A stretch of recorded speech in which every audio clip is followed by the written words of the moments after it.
242 сточари на кои што во 2016 година им угина добитокот од болеста јазлеста кожа, од утре ќе бидат обештетени.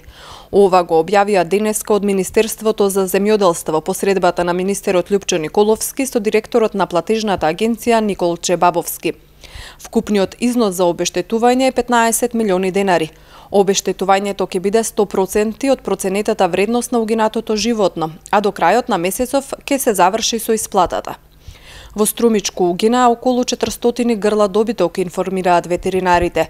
Повеќе од половината во атарот на селата Иловица и Штука беа заболени од јазлеста кожа и за кратко време сотрес скоро третина од добиточниот фонд во селата. Во Струмичко околу 20 на сточари треба да добијат обештетување. Некои семејства претрпеа голема штета поради угинувањето на молзни крави, чија што продажба на млеко беше нивна екзистенција.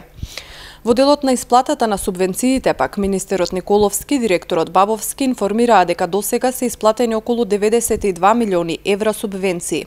За доисплата остануваат околу 4,5 милиони евра за 2016 година, што се дел од вкупно 100 милиони евра пренесени обврски од претходни години. Инаку на денешната средба соговорниците договориле и кадровско екипирање на платежната агенција за поголема ефикасност и искористување на средствата од ИПАРД програмата на Европската унија.